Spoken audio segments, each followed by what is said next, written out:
All right, it's time for us to turn our attention to one of the most eagerly anticipated football matches in a very long time. It's the All-Ireland Football semi-final between Dublin and Mayo, and I'm delighted to say we have former Mayo manager and of course the current Offaly boss, John Maughan, with us. John, good afternoon to you. How are you? I'm good, Ger. I'm good, yeah. Sitting here in Castlebar looking out at the bunting and the flags that are flying proudly here in the Mall. So, eagerly looking forward to it's always a pleasure to have the prospect of a Dublin Mayo encounter, particularly in light of what's happened in recent years. So, yeah, we're licking our lips in anticipation of a good one. Well, that's good, because I'm always wondering what the level of fatalism is and what the level of excitement is and how those two things are constantly in conflict. Yeah, there's no question about it. Look, we have in the past been a little bit too giddy going up to Croke Park, but in recent years, I think we've settled down. There's a greater maturity about Mayo. We've been up there with such regularity, albeit with lots of disappointment, but nonetheless, there's a very good, experienced group of guys representing our county right now, and we've great trust and confidence in them, albeit we are missing a couple of our big hitters, primarily Killian O'Connor, Mayo's most lethal forward over the last number of years, is out, and strong rumours circulating that Oisin Mullen has torn a quad muscle or something, but he appears not to be in the starting 15 for the weekend. So they're very significant losses. But look, we're quite optimistic because Dublin's form has been rather unspectacular, albeit winning, I suppose, their 11th straight provincial title in Leinster. If that's considered to be a slump, well then they're doing something right. But look, we just feel that we certainly have a chance this time, and there is an air of optimism around the place, Ger. I'll get into the matchups and the impact that no Mullen is going to have, because I think it's a really important piece of information that's come out over the last while. But just talk to me a little bit about the giddiness, will you? Because obviously you've been involved with the inter-county setup and various inter-county setups over a long period of time, so maybe you try and shield yourself a little bit from it. But isn't the whole point of loving sport and being sports fans that for a little while, before the match throws in and before the teams are named and before everything else, that you get excitement, that you get carried away? Yeah, you're right, and it's a question of balance, isn't it? And maybe at times past we just didn't have that balance right. I recall in finals, I would much rather, if I could, have taken them off to some far-flung island and just rolled them into Croke Park on the morning. We saw in the past, the nonsense sing-songs and all that kind of stuff. That's a thing of the past, thankfully. But you're absolutely right. It's a question of getting that balance. I mean, every young kid, it's their choice of pleasures to play sport and to play, in this case, inter-county football.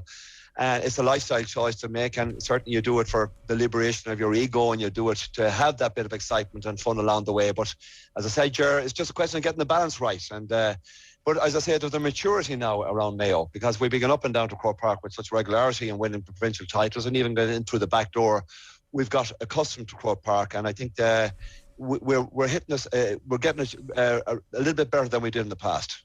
I think now might be a good time to talk about Oisin Mullen, because that level of excitement that Mayo fans had this week has definitely been dimmed somewhat with the rumours around his absence, and it certainly seems like the whole county has been talking about nothing but that, because the rest of the country has been talking about it.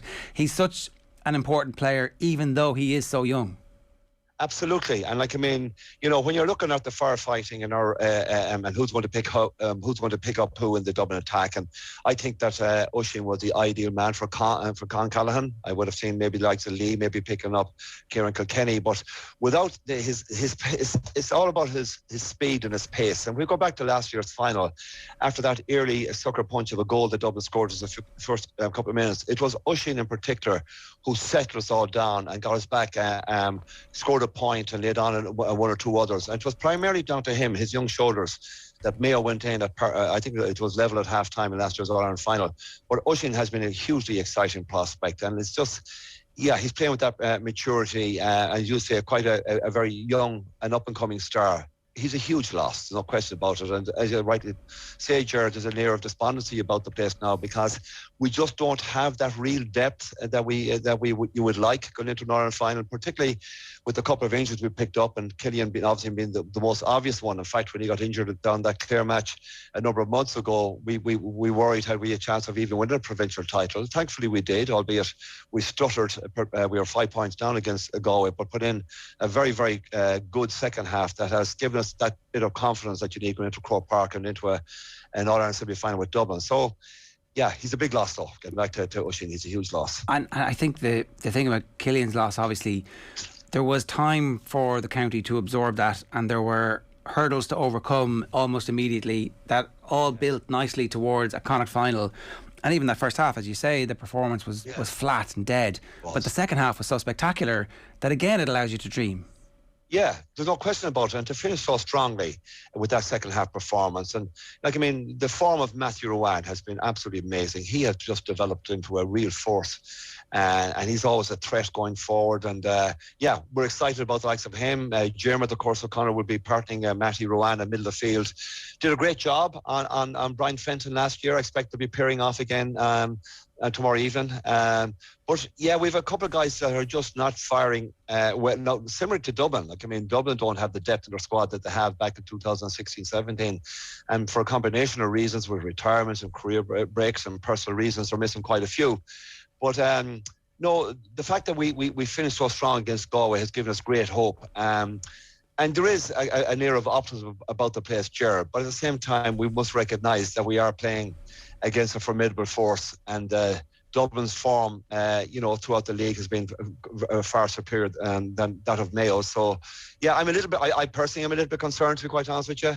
But, when you look at the likes of, as I said, the aforementioned Matthew Rowan, and Ryan O'Donoghue has really deputised brilliantly for Killian O'Connor, particularly in the free-taking stakes, and he's playing exceptionally as well. So we have a lot of young talent around the place, and that transition has certainly been eye-catching down here in Mayo. We know from just history that the role of the intercounty manager is always a tenuous enough one, but it seems as if we're in the middle of a cycle with James Horan at the moment. And notwithstanding what happens at the weekend, the fact that some key players are missing, does that mean that this is still a team that we feel is in transition and is cresting as opposed to anything else? Because it does feel like the team is making progress. I know you're beating an All-Ireland final last year and didn't quite lay the glove on Dublin that you needed to, but at the same time, it certainly feels like three teams and maybe Tyrone are separating themselves from the pack, and that Mayo are right there and deserve to be there, considered neck and neck with this Dublin side at the moment.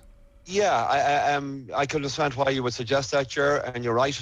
We have a lot of young talent coming through, and we mentioned I think we had 3 players last year running for Young Player of the Year.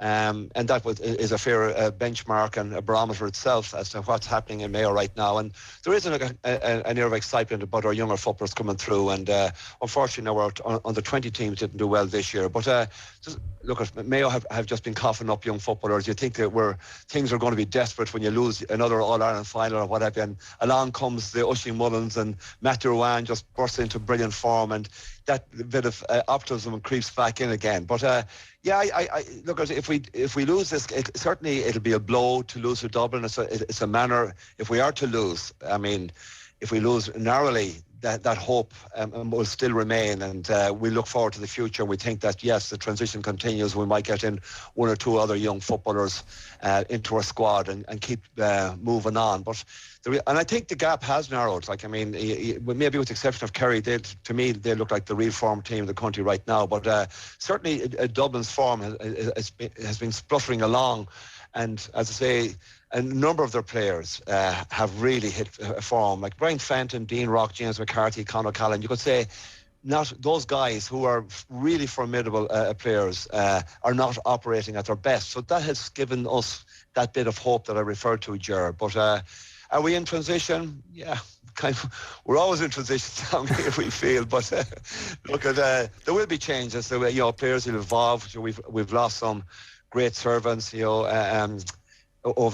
last year's All-Ireland final. We've lost quite a few big name players that have moved on, and that'll always be the case. I suppose the point I was getting at really, 2 years ago when the Dubs blitzed Mayo in the first 8 minutes of the second half, it felt like that was the end of a team and the end of a cycle, and yet here they are 24 months later, and if Oisín Mullin was fit and if Killian O'Connor was fit, I think they'd be favourites for this game this weekend, the way the form lines are. I agree with you. I absolutely agree with you. But that depth and the quality of our bench is not as strong, nor is it of Dublin's, incidentally. But you look at Dublin, you look at those players I just mentioned that haven't hit real form, Conor Callan. But you look at Merchant and Howard and Scully. They have a lot of talent up front, and they have a lot of pace up front. And yes, Dublin really haven't hit the sweet spot yet, but I think that they've been quite methodical in trying to peak for a semi-final and final. They didn't really have to peak for a Leinster Championship. They remind me of the Kerry team of the 70s. They just had to peak in August, September. It's a little bit like that with Dublin right now. The fact that quite a number of their players have been on the go so long is, Dessie Farrell obviously wants to keep them fresh. So I think that they really didn't pull out the choke too far, to win a Leinster Championship. I think they were reasonably comfortable that they were going to amble their way through it, and they won a Leinster final by 8 points. And here we are talking about how average they've been. Imagine if they do hit the sweet spot and Ryan Fenton returns to the type of form that we know he can play. We could be in trouble, and that's the reality of it, I know, and that fear is definitely there. We had Stephen Rochford on during the week, and he did say he feels like there's definitely a big performance in this Dublin team, and his concern is that it's coming this weekend. Yeah. And look, who knows, maybe Mayo's performance will rise to that occasion. We've seen them do it in the past, and they go toe to toe, and we get an all-time classic. What is it about the Dubs at the moment? Is it just that the periodisation has been aiming at this weekend? Yeah, I think so. I'm absolutely convinced that they have.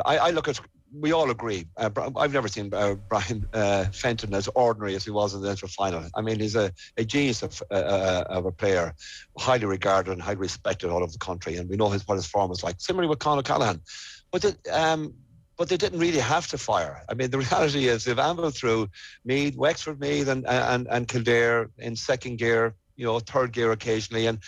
There was never a sense watching the games as they played the Leinster Championship this year that I never feared once watching them that they were going to lose the game. There was a doubt about them.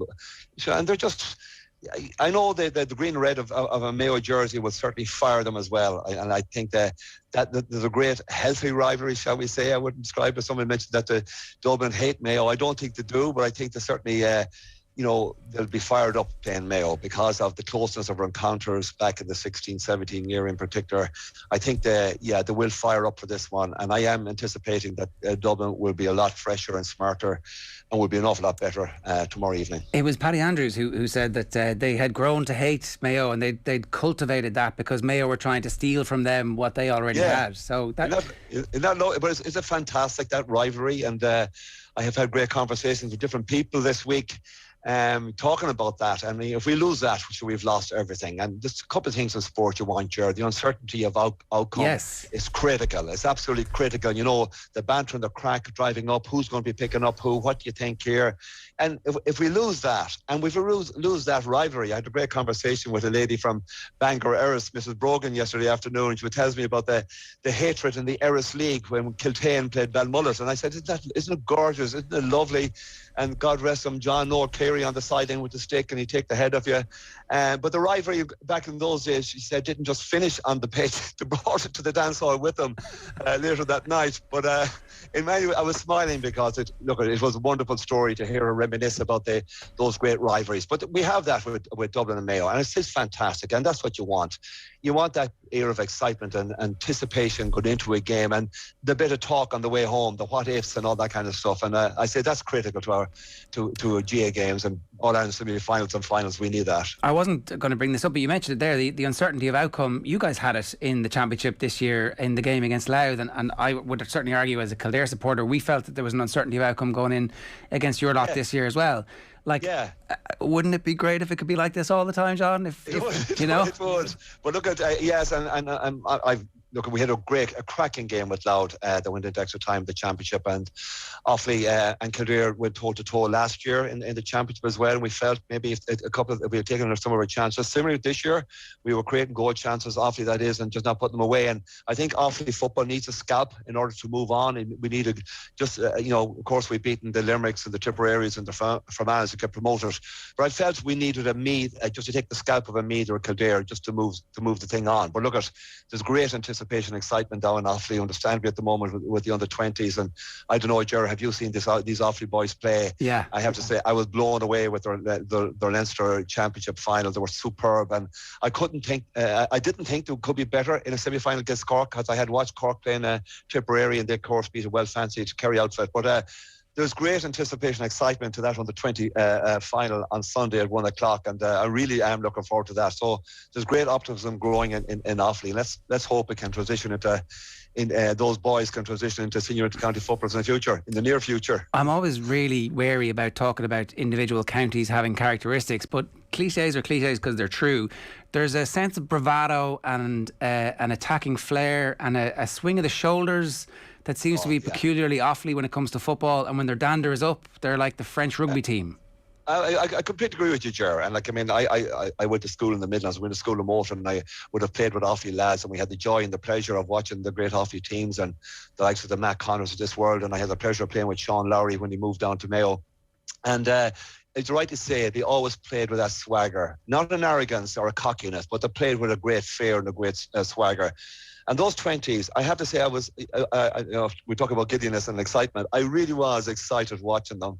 And I'm not going to mention any of the individuals. Anyone that might have seen the Offaly under 20s will recognise they have a couple of boys up front in particular who just play with that lovely, I won't say reckless abandon, but they're playing with a free spirit, and they're playing an orthodox brand of football that's so easy on the eye, and so very, very attractive. And similarly with Roscommon, I saw them playing against Down. I think we'll have a cracking under 20 final on Sunday. For those of you that might be bored watching, hopefully, I hope we have a cracker. I hope we have two crackers. I hope we have a great game against Mayo and Dublin. We normally do. I just hope that we can stay with them and start well. But as I say, I'm staying over to look at the Offaly boys on Sunday at 1 o'clock, and I'm looking forward to that as well. Have you thought about what's coming next season, and in the next couple of months the debate is going to rage about what divisions we're all playing in and how the league football impacts on Championship? Yeah, I haven't been thinking about it, but we talked a few months ago, Jerry, about the uncertainty of outcome. Look, I felt quite embarrassed watching the Connacht Championship this year for certain teams, Sligo and Leitrim in particular. And I would just talk to me, and imagine you're an inter-county footballer from Sligo and Leitrim, and you have your girlfriend, your mother coming up to see you play. Not that there was too many allowed go to games this year, but I just felt so sorry for inter-county footballers from the Division 4 teams and Division 3 trying to compete with bigger teams. And I think there's got to be an overhaul. There's no question about it. And certainly lots of commentators have spoken about it in the last number of months. The championship has got to be scrutinised and looked at. And I don't know, will I be in favour of retaining a provincial championship where you know who's going to win it months in advance. And there's no fun in that. There's no joy in that. But certainly the gap has widened between Division 1 and some Division 2 teams and Division 4, and it needs to be addressed. Well, the giddiness that you have encountered on the streets of Mayo, every other county should be able to feel that, because there's a match at the weekend that they think their team can win. Exactly, and this is why we've got to review it. Look at our club structure works exceptionally well when you've senior, intermediate and junior teams competing against one another. And I was involved with a junior championship team here a couple of years ago, short years ago, where we went out and competed at junior level and won the first county title in the history for a small club called Lahardon. I will never forget the joy and the excitement of winning that final. And we've lost that at inter-county level. I mean, back in my day, playing against the Sligos and the Leitrims. Leitrim, of course, won a provincial title in 1994, and Sligo maybe have to go a little bit further back. But they were all very, very competitive. But right now, managers coming in, moving on after a year or two, lots of retirements of managers. Why? Because I can imagine there's no joy. If you have no hope, if you're looking over your shoulder and you're dreading the championship draw, and you're going to be picked against a Division 1 team, and sure, what are you going to spend 6 or 8 weeks training prior to a championship encounter when you know you're going to be beaten by 15 or 20 points? I mean, it's not pleasant, it's not nice, and I don't know why or how any manager or coach could be involved in a team when you know that's going to be the situation. And then you have got to sit in front of 30 guys and tell them lies that you have a chance of winning it. It's crazy. It's we've lost something. We've lost that uniqueness that we've talked about in this conversation. Exactly. There. But I hope it returns. And for the sake of it, for entertainment, who wants to pay €50 into Croke Park to go up and watch a landslide, one team absolutely trouncing another? There's no fun or excitement in that, and the embarrassment of maybe having to sneak out because you don't want to witness to the very, very end. So we need change. We certainly need change. And there's an opportunity for it in a couple of months' time as well. Last minute for you here, John. Talk us through the weaknesses. If you were planning for this Dublin team, and I don't mean weaknesses, but where do you try and attack them? Where do you stop them so that they don't get up to the level of confidence and skill that we know they're capable of? Yeah, I thought, and we've conceded early against Dublin last year, and it's important they've got to go off to a very, very good start. We've got a decision to make. Are we going to press up their kick-outs? If we do, and Dublin start winning a primary possession around middle of the field, it could really, really hurt us. So we've got a decision to make. Are we going to stand off, put up a couple of banks of 4 or 5 guys are out around the middle third, maybe not bring Robbie Henley out to play as a sweeper around middle of the field, similar to Maughan in recent weeks. But I think we've got to. I would concede the kickouts, let Dublin win it, and maybe in a corner back slot, and try and just stop them getting up the field. But we've got to sit on their key players, and we know there's so many. Kieran Kilkenny, he's a machine, and you're doing a brilliant job with him. He's quiet. He has to score the point for 20-25 minutes, and then he kicks 3 or 4. We've got to get our matchups right. We need midfield. We need Matthew to be a threat going forward. We need Jeremy to up his game and hopefully sit in Fenton and put the quietners on him. But we've so much firefighting to do around the place, particularly up front. They have a lot of pace up front, Dublin that is, and it's important that we just hang in there, get to the water breaks intact, get to the halftime intact, and watch that third quarter where Dublin have been so formidable in the past, and that's where to put teams away. It's important that we get out at the start of the second half and just lift our performance and get it to the fourth. And if you get down to the last water break and the game is tight, certainly there might be you might have sown seeds of doubt into the Dublin at that stage. Their benches are not contributing like they once was. They're not pulling all stars after reserve bench these days, and they're not scoring heavily, incidentally. So their finishers that Dublin had 4 or 5 years ago are not there anymore. So, I'm optimistic that we have a chance, but we need an awful lot of things to go well for us. Okay, so it's going to be tight right up to the very end. We had Dermot Flanagan on this week. He was yes. He's doing the cycle. He was complaining about how you'd be doing a sprint up and down Croagh Patrick before the cycle and still be at the front. Unfortunately, my chassis is beginning to warp a little bit, Jared, these days. But I am looking forward. I was chatting to Willie Joe Pad this morning. He's going to join us as well. We're fundraising for a very good cause, the oncology unit here in Castlebar. And it's Dermot's brainwave, his idea that he would pull the 96, 97 team together. We're not inviting the referee down, who refereed that 96 final. But anyway, we'll be thinking about him. But we are going to reminisce, and we're meeting back on the Saturday night. We're going to have a few drinks and a bit of food back in Pat Holmes's pub at the butt of the Reek. So looking forward to that. He's doing it. I think Dermot is doing 7 or 8 days. I'll join them for 2 or 3, and some of us have a little bit of work to do, Ger. But I certainly am looking forward to catching up with the lads. Well, listen, enjoy it, John. Well deserved. Thanks a million for joining us today. Cheers. Cheers. Bye now. Thank you.